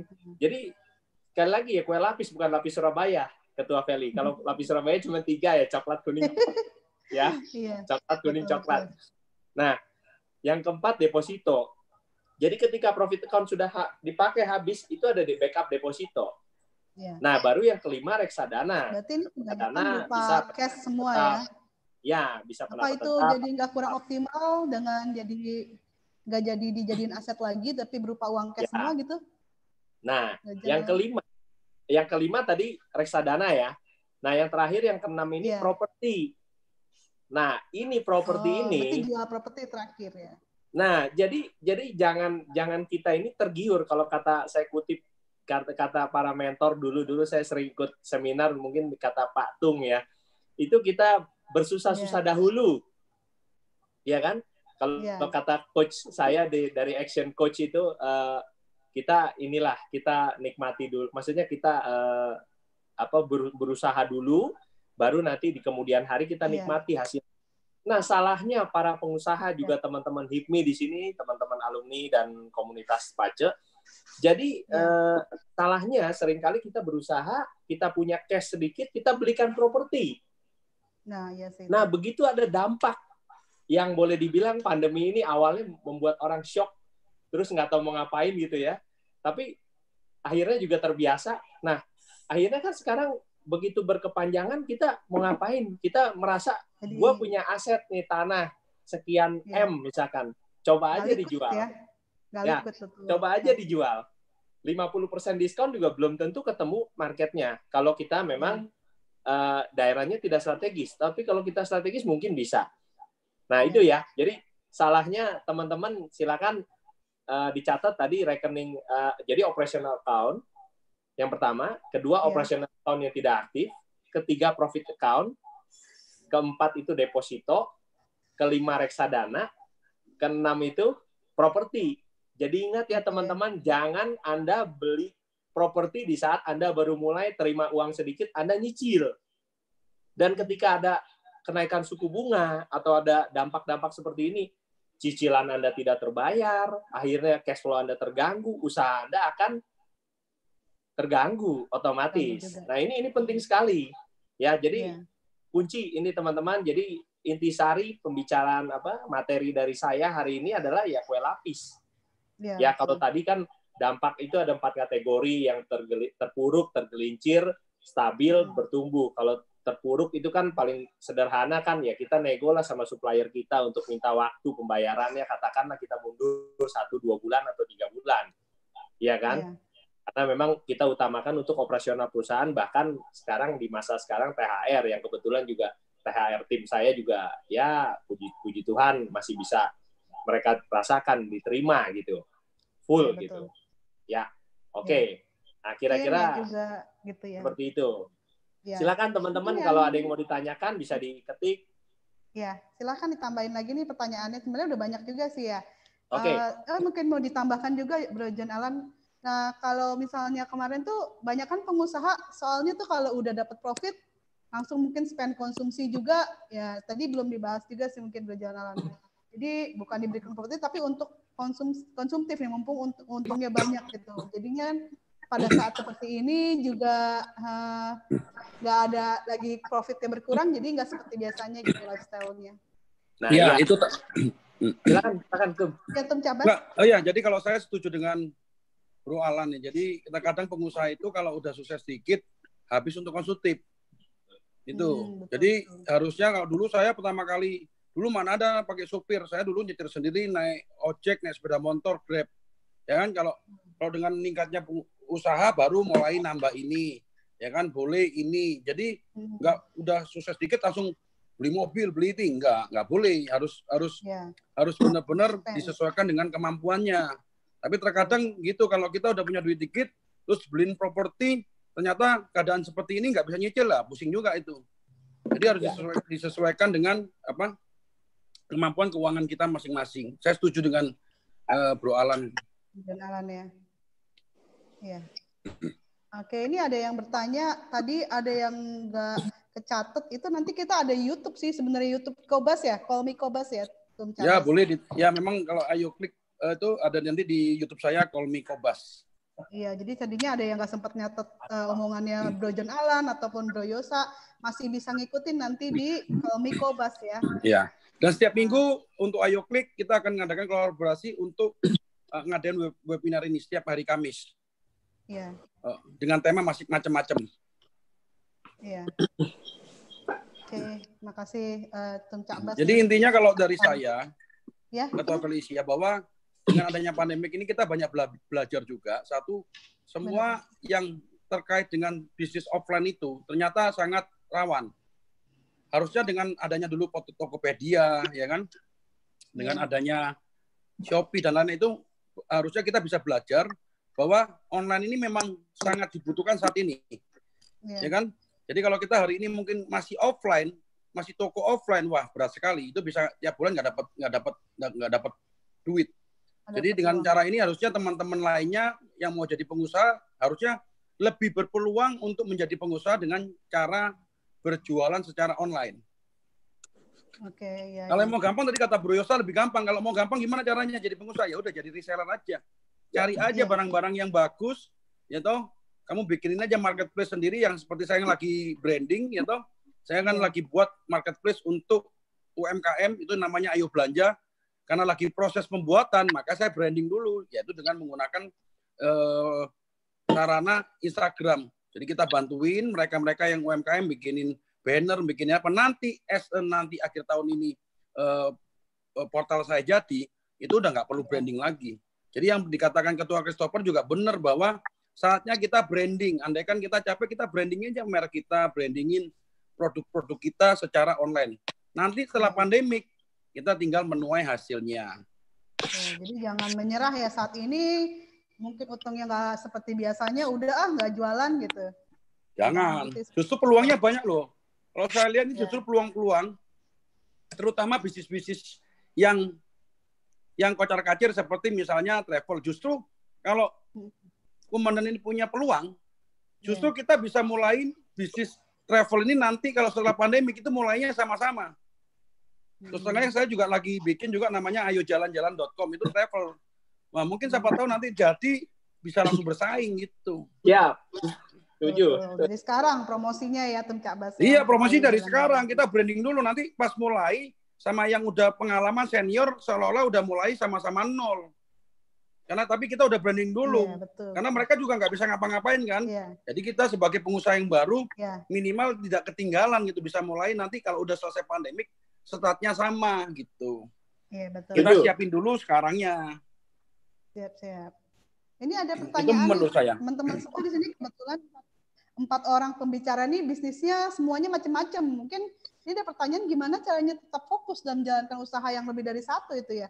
Mungkin sharing dari Ketua Kris dulu deh ya, yang tadi belum ngomong lagi nih Ketua Kris. Kan bisnisnya banyak banget nih, gimana bisa fokus dan hanya semua tuh ya Ketua Kris. Ya, jadi kalau kita handle sendiri, semuanya sendiri pasti nggak bisa ya Ketua. Jadi saya memang di kantor kita bagi ada beberapa divisi, jadi masing-masing brand kita dipegang oleh masing-masing satu divisi.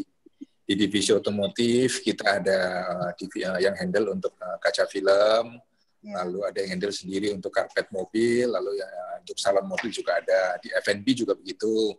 Ada yang handle untuk divisi brand A, brand B, begitupun juga di yang pijat ya, di pijat, di spa and pijat. Jadi masing-masing divisi ini kita sudah taruh orang untuk menghandle. Nah, cuman memang betul, cuman memang karena hanya selama masa pandemi ini aja divisinya melebur jadi satu, karena yang divisi otomotif PD semua nih sekarang kayaknya banyak ya. Betul, kalau dia hanya fokus di otomotif juga kan nggak mungkin ya, karena di otomotif kerjaannya juga sudah berkurang banyak, di F&B juga berkurang banyak, jadi semuanya bersatu jadi satu. Kita sekarang lagi fokus di Alkes gitu, betul. Ya, dan Alkes pun juga sekarang sudah trennya sudah mulai turun ya, 1-2 minggu terakhir ini di Alkes juga sudah mulai karena pemain Alkes sudah sangat banyak sekarang. Sudah banjir sekali dan harganya juga sudah sangat bersaing. Gitu. Jadi turun ya, kita mulai shifting. Masker ya, Ketua. Betul, masker semua juga harganya sudah temperatur sudah, ya gitu. Dan kita di divisi Alkes kemarin juga banyak, karena ini kan baru ya, kita baru. Lalu kalau Alkes ini di masa pandemi ini kan bukan bisnis normal ya. Jadi ini kita berbisnis bukan di situasi yang normal, tapi ini situasi panic buying. Jadi kalau situasi panic buying ini orang membeli produk kita bukan karena produk kita ini bagus atau produk kita ini memang murah atau apa, tapi karena dia panik gitu. Nah, kalau seperti itu otomatis fluktuasi dari harga barang dan stok barang ini sangat cepat, naik turunnya sangat cepat per hari. Jadi kita pun juga banyak sekali barang yang kita juga sudah kalah speed. Jadi kita modal kemarin misalnya modal barang 100. Disalurin dari orang ya Ketua Kris ya. Stok barangnya juga gitu. Kenapa? Di stok barangnya. Kenapa Ketua? Barangnya ada yang di stok beberapa kita dari orang. Iya, kalau masker kita produksi. Masker kita produksi sendiri, lalu termometer kita import, kita stok, lalu beberapa barang lain kita juga stok seperti masker 3M, ada beberapa hand sanitizer, disinfektan kita stok gitu. Kalau yang kita ambil dari factory, masker medis itu kita ambil dari factory. Nah, cuma tetap kan kita harus sedikit banyak kita tetap ada stok ya, karena kalau kita nggak stok kita juga kalah dengan mereka yang punya stok, kalah dalam hal soal delivery dan lain-lain. Betul. Cuman ya risikonya karena kita stok, ya kita harus pintar-pintar atur stok kita ya, karena ya kejadian ada beberapa item barang kita yang kita sudah kalah modal.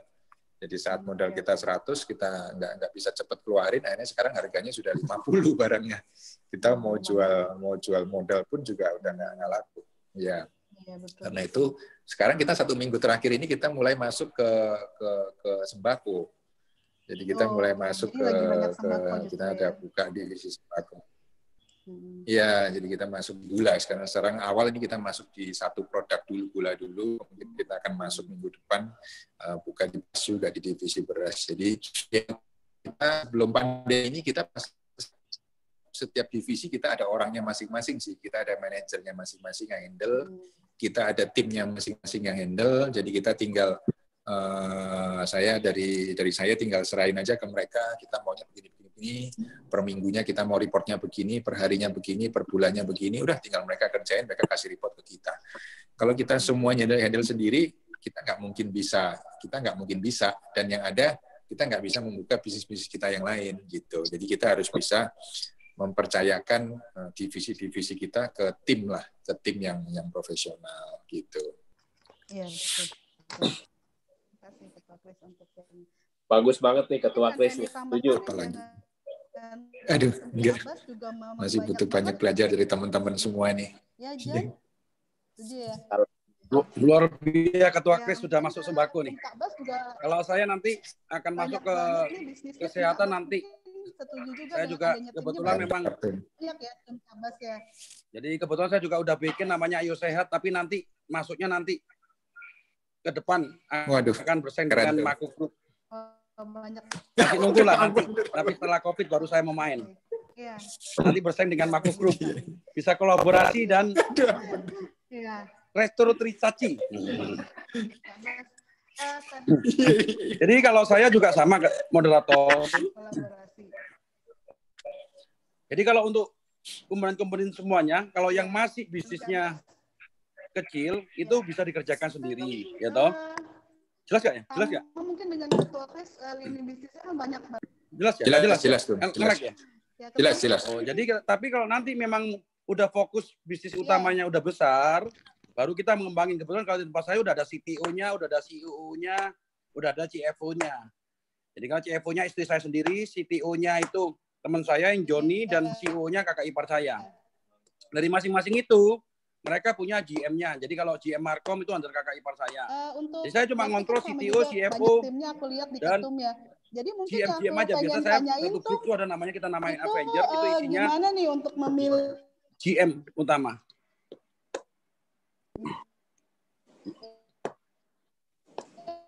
Ngelek nih.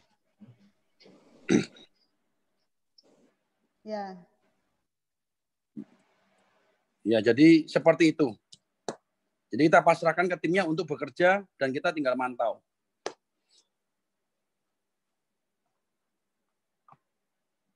Ngelek nih.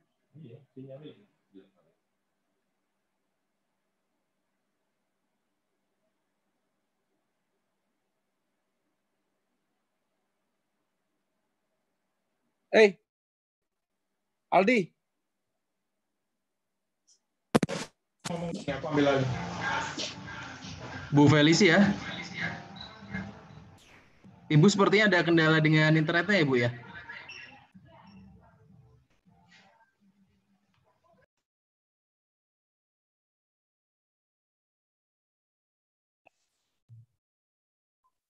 Ya. Bu Felis sudah internetnya sudah normal kembali kah? Iya, ini sedang tadi agak bermasalah, maaf. Ya tadi sore nggak kedengaran itu Cabas. Ya. Tadi apa ini sharing, maaf ya Tim Cabas nih internet. Jadi saya jadi kalau saya tadi kan saya matiin supaya nggak nge-lag aja. Ya. Jadi kalau saya memang kalau teman-teman baru mulai usaha kalau bisa fokus. Jadi jangan pernah balik lagi yang selalu saya bilang, jangan pernah lihat rumput tetangga lebih hijau. Kita fokus aja ke usaha kita sampai menjadi bagus. Kalau nanti besok ya kan mau main bisnis apapun tuh pasti bisa. Tapi fokuskan dulu ke bisnis utama kita. Nah, kalau saya baginya seperti apa saat ini? Kalau dulu saya semua kerjaan sendiri. Karena saya kan mulai dari nol. Saya dari karyawan 3, 30, 50. Saat ini kurang lebih saya punya karyawan 600. Ya, dari 600 karyawan itu seperti apa? Nah, kalau sekarang saya sudah ada CTO-nya, itu Pak Joni. Sudah ada CFO-nya, itu istri saya. Udah ada COO-nya, itu kakak ipar saya. Jadi, dan masing-masing CTO itu ada GM-nya. Ada GM Markom, itu si Chris, ada lagi GM software, untuk software development. Juga ada GM HRD, kecuali sales. Kalau sales itu semuanya masih SM. Dan semua SM itu ada B2G 2 orang, B2B 2 orang, terus mobile 1 orang, itu semuanya under saya. Nah, kalau di kakak ipar saya apa? Itu HRD, Markom, nah terus produk. Jadi produk pun sama seperti Ketua Kris lakukan. Jadi contoh saya main produk SP itu ada 1 tim. Jadi ada PIC-nya, ada GM produk namanya itu megang SP aja, Lenovo sendiri, Panasonic sendiri. Jadi masing-masing aja. Jadi kalau sekarang saya tinggal kontrol dari GM ke atas. Jadi dari GM ke bawah saya udah nggak kontrol lagi, saya nggak pernah cek lagi. Jadi saya cuma dapat laporan dari GM sama CTO-nya aja atau CFO atau dari istri saya atau dari GM-nya aja. Jadi saya bisa mikirin untuk usaha lain karena udah berjalan sesuai yang saya mau. Kecuali sales aja itu SM langsung under saya. Jadi kita fokus saja dulu, nanti dengan berkembangnya usaha pasti kita akan punya orang-orang yang akan bantuin kita. Nah, dengan seperti itu, kalau udah ada orang-orang seperti ini, baru kita mikirin usaha lain. Seperti saya kan ekspansi ke Pekakas ya. Jadi tahun 2 tahun ini saya juga main Pekakas. Ya, tapi yang kurang berhasil adalah Ayo Kopi, karena saya nggak fokus. Saya belum dapetin orang yang memang hebat di F&B. Nah, kenapa saya ngelakuin Ayo Kopi dulu? Karena memang itu lihat rumput tetangga lebih hijau. Ternyata masuk ke sana nggak sehijau yang saya pikirkan. Nah, jadi itu ya kemudian harus fokus dulu sampai besar. Baru kita mikirin bisnis yang lain. Kalau nggak gitu pusing kepala. Soalnya berkembang lebih banyak gitu ya. Iya tuh. Benar. Jadi kita fokus dulu yang kita jalankan, baru kita mikirin yang lain. Cuman nih itu, sorry nih agak-agak. Ya, oke. Maaf nih. Ya Tum, itu gimana untuk pemilihan timnya gitu ya, yang bisa dipercaya. Kadang-kadang kan mungkin UKM namanya UKM udah mau kerjain sendiri semuanya gitu.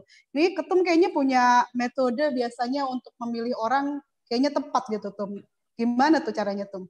Nah, jadi kalau biasanya saya berdayakan dari bawah. Jadi kayak contoh kepala cabang saya yang di Jawa Barat tuh dulu office boy saya. Itu pertama kali saya usaha sama dia. Dari office boy kerja sama saya 2004, sekarang jadi kepala cabang untuk Ayo Klik Jawa Barat.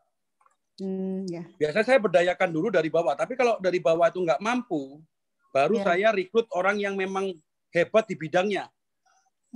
Jadi saya akan selalu rekrut orang yang hebat di bidangnya. Karena kalau kita berdayakan yang di bawah nggak bisa diberdayakan, otomatis dia akan turun. Pasti ada lagi orang yang di atasnya dia. Itu selalu saya buat seperti itu. Tapi kalau dia bisa diberdayakan, kenapa kita nggak kasih aja memang orang yang udah loyal kerja sama kita, dedikasinya tinggi. Jadi di tempat saya itu ada beberapa dari office boy saat ini kerja sama saya top sales. Udah beberapa kali malah dapat komisi, ada yang dapat 100 juta komisi, ada yang 150, itu tiap bulan. Padahal awalnya dia hanya office boy di saya. Lulusan SD. Nah, jadi kita harus berdayakan mereka. Dan memang sebagai pemimpin kita harus ngajarin mereka. Makanya tadi saya bilang lagi, jangan pernah pelit. Kita harus berbagi ilmu juga kepada karyawan kita. I see. Nah, dan namanya rekrutmen itu juga untung-untungan ya, Ketua. Nggak ada namanya rekrutmen itu 100% sukses. Betul sih. Nah, rekrutmen itu mau dengan metode apapun, cara apapun, itu pasti beli kucing dalam karung. Udah pasti untung-untungan aja. Dapatnya baik atau enggak. Jadi nggak ada metode yang, gue pakai pasti dapat karyawan yang bagus. Nggak ada. 100% saya udah berapa kali rekrutmen, yang saya rekrut kadang-kadang feeling saya bagus, hasilnya jelek. Yang presentasinya bagus, kerjanya nggak bisa. Yang nggak bisa prestasi, ternyata kerjanya bagus. Itu hanya feeling-feelingan aja, sebagai kita pemimpin feeling-feelingan aja. Tidak ada metode satupun wawancara yang bisa menghasilkan karyawan yang bagus. Itu menurut pengalaman saya. Terima kasih. Ya Tum.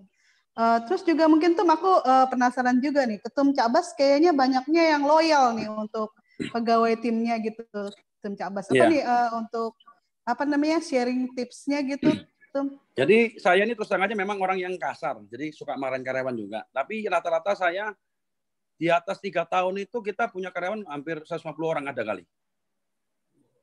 Jadi saya selalu bilang, saya punya cita-cita bahwa karyawan saya yang kerja di atas 3 tahun, saya punya cita-cita supaya mereka minimal pernah keluar negeri. Dari 150 itu kurang lebih sekarang udah 70-80 udah pernah keluar negeri. Jadi pemikiran saya gini, kalau saya main IT itu biasa sering dapat tiket. Ya kan, tiket. Jadi tiket ke luar negeri, ke Eropa, kemana. Dan tiket itu kalau dia nggak pakai, kemarin saya bisa switch ke umroh. Jadi, gue nggak mau ngambil tiket ini dong, gue ganti ke umroh aja, boleh. Jadi, karena kalau saya yang berangkat sendiri, Ketua, saya tiap 2 minggu tuh pasti keluar negeri, karena tiketnya nggak habis-habis. Ya, gitu loh. Biasa nih. Ya, jadi saya bagikan ke karyawan yang udah kerja di atas 3 tahun. Atau yang belum 3 tahun, minimal manajer atau GM. Itu minimal mereka tumbuh loyalitasnya dan juga bisa merasakan kesenangan. Wih, ternyata di luar negeri keren juga ya. Nah, terkadang itu kapan lagi ada karyawan saya, kenapa dapat tiketnya yang bagus, naiknya bisnis kelas, ada rezeki dia. Harusnya untuk owner, tapi karena saya nggak bisa berangkat, saya kasih dia naiknya bisnis kelas. Kan lumayan. Biasa ya. Gitu. Jadi intinya kita nggak boleh pelit ilmu, nggak boleh pelit uang, nggak boleh pelit hati, itu aja. Oke. Terima kasih. Ya, makasih Tum. Ini kita tadi ada pertanyaan lagi, coba aku lihat lagi ya pertanyaannya. Tunggu. Sorry, ini aku tadi ya pakai laptop aku agak hang. Ini mungkin pertanyaan untuk Bro John. Apa kunci bertahan dari hambatan dan bagaimana untuk growing? Gimana tuh Bro John? Kunci untuk bertahan dan bisa growing. Oke, saya jawab satu-satu ya. Pertama, kunci untuk bertahan. Kan seperti saya katakan, kita harus disiplin dengan kue lapis tadi. Nah, karena kita nggak tahu namanya bisnis itu kan naik turun trennya. Nah, untungnya industri seperti saya di interior desain konsultan ini kan secara segmentasi menengah ke atas. Biasanya mereka customer saya yang memakai jasa saya, mereka sudah prepare secara anggaran. Terus boleh dikatakan industri saya di bidangnya sandang pangan papan, pokok itu kita di bidang papan ya, tempat tinggal. Tentunya kan orang tempat tinggal menjadi kebutuhan utama, bahkan walaupun tidak utama, mereka sudah punya rumah utama, mereka investasi untuk pengembangan secara aset.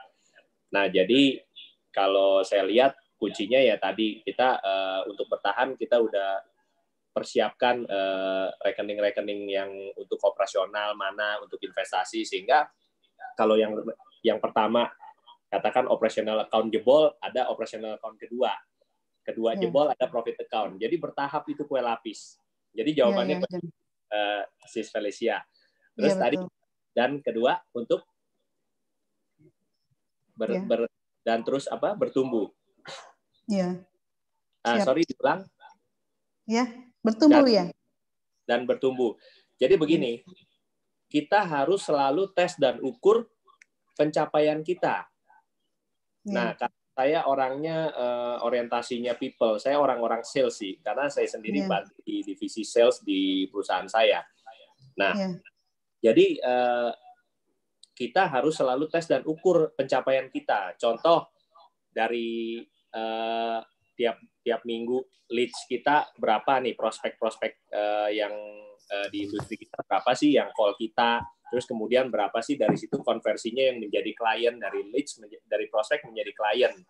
Nah, itu kita harus selalu tes dan ukur. Kemudian setelah deal kan kita punya omset atau revenue itu juga kita harus ukur bulan per bulan, kemudian sampai 1 tahun kita bandingkan dengan tahun sebelumnya, bahkan per kuartal kita seringkali harus membandingkan gitu. Dan yang terpenting, ini hal kecil, ketika kita mencapai ketika kita lakukan tes dan ukur dan ada pertumbuhan, kita harus berikan reward terutama untuk diri kita dan tim.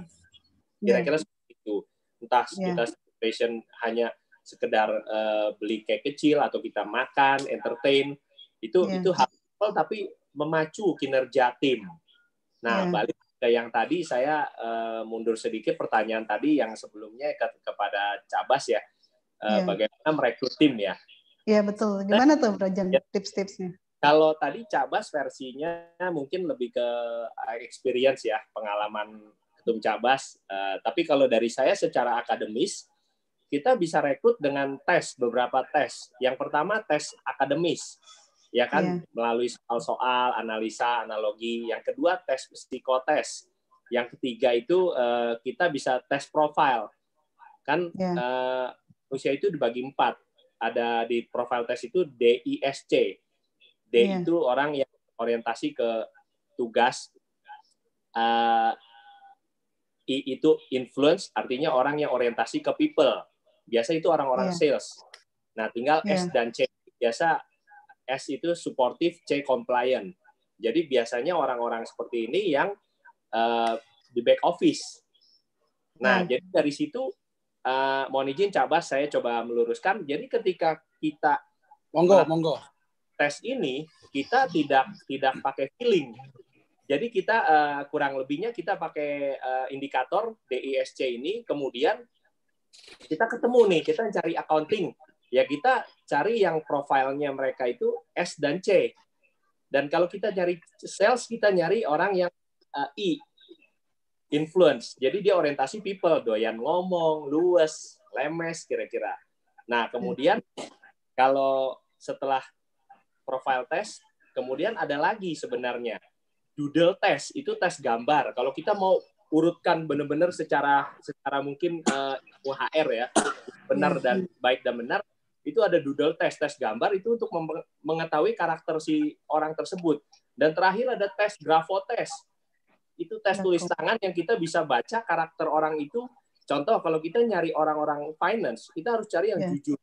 Nah, itu dari tangan itu bisa terbaca bahwa sebenarnya orang ini jujur atau jujur. Nah, kira-kira gitu. Itu secara ini. Ujung-ujung, kalau versinya coach saya dari Brad Sugar itu menyampaikan intinya kita cari karyawan itu satu kuncinya. Kita suka sama ini. Gitu. Kan kalau kita bicara suka kan udah lebih luas, mungkin lebih ke attitude pada saat interview. Nah, kira-kira seperti itu. Ya, tambahan kalau untuk tes itu memang saya selalu lakukan. Ada DEC, itu kan kita dia pakai tes itu. Yang saya maksud tadi itu adalah bahwa meskipun dia lolos tes, terkadang itu untuk mendapatkan karyawan terbaik itu feeling-feelingan aja, untung-untungan juga. Ya. Memang untuk tes itu misalnya kalau orang sales, kalau ditaruh accounting udah pasti tidak mungkin. Jadi yang dilakukan tes itu adalah orang accounting pasti ke accounting. Kalau orang yang suka ngomong nggak mungkin jadi accounting, pasti jadi sales. Tapi intinya kalau cari karyawan yang bagus, itu balik lagi adalah menurut saya dari pengalaman saya rekrut itu, balik lagi adalah untung-untungan. Tetap untuk yang terbaik loh ya, untuk yang terbaik ya. Tapi kalau untuk job desk-nya, oke, kalau accounting pasti accounting, nggak mungkin dia bisa jadi sales. Itu susah sekali, sangat berat karena orang yang nggak bisa ngomong jadi sales sudah pasti nggak bisa. Tapi yang terbaik itu mungkin tadi bilang tuh feeling-feelingan. Tadi Bro John bilang, wah ini suka ya, itu dengan feeling-feelingan. Tapi terkadang itu kalau saya terus aja rekrutmen itu nggak milih sendiri. Saya ajak 2-3 karyawan saya milih. Itu ternyata pernah kejadian kita milihnya dari 4 orang itu ternyata sama. Ternyata kerjanya juga nggak bisa. Nah, jadi balik lagi hoki-hokian untuk mendapatkan yang terbaik. Betul. Ya, makasih nih Tum Cabas sama Bro John Alan ya. Kesimpulannya mungkin kita tetap semangat ya untuk berusaha. Pastinya saat ini tetap branding dan juga kita mesti lihat juga ini potensinya seperti apa sih bisnis kita ke depannya. Terus jangan lupa kita perhatiin cash flow dan milih tim yang benar gitu ya. Ini waktunya kayaknya kita sudah sebentar lagi habis. Terima kasih nih untuk para pembicara ya, Tum Cabas, Ketua Kris. Terima kasih. Terima kasih Tum, Bro John Alan. Moderator, terima kasih. Terima kasih Tum. Terima kasih. Itu kalau nggak salah Permisa Ketua itu mendapatkan sertifikat ya Ketua. Permisa itu mendapatkan sertifikat dari Ayo Klik. Wah, luar biasa nih. Jadi setiap peserta yang hadir hari ini akan mendapatkan kalau nggak salah itu kan sertifikat gitu ya. Sertifikat. Iya, benar. Sertifikat ya. Nanti kontak aja mungkin Pak Adi ya untuk sertifikatnya dan juga untuk yang hadiah tadi buku ya. Mungkin nanti akan oleh Pak Adi ya akan diatur siapa aja yang dapat. Terusnya juga terima kasih nih buat peserta yang hadir. Mudah-mudahan acara bermanfaat buat kita semua. Tetap sehat dan semangat. Saya kembalikan dulu ke Pak Adi untuk closing ya. Terima kasih Pak Adi. Oke, terima kasih Bu Felicia. Ya. Hingga akhir acara webinar ini, total donasi yang sudah terkumpul adalah sejumlah 6.040.000. Wah, luar biasa. Dan menjadikan total donasi yang sudah masuk ke Ayo Peduli ke atas nama rekening Ibu Indrawati sudah sejumlah 158.369.988 rupiah. Wow, udah banyak banget nih.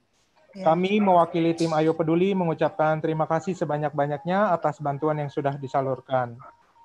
Dengan berakhirnya informasi yang saya sampaikan tadi, maka berakhir juga webinar efek COVID-19 terhadap pengusaha dari Ayo Klik X Hipmi Jakbar. Terima kasih atas partisipasi dari Bapak dan Ibu. Akhir kata, sampai jumpa di webinar berikutnya. Salam, ayo berbuat baik esok hari, ayo peduli COVID-19. Stay safe everyone. Dan juga saya mau menginformasikan untuk penanya dari pertanyaan yang sudah ditanyakan akan kami pilih dan akan kami kontak kemudian setelah selesai acara. Terima kasih semuanya Bapak dan Ibu. Terima kasih. Ya. Terima kasih. Sampai jumpa di webinar semua. berikutnya. Sampai ketemu ya. Semuanya. Terima Sampai kasih. ketemu. Sampai ketemu. Semuanya, Makasih udah teman-teman. Thank berpartisipasi you. semua.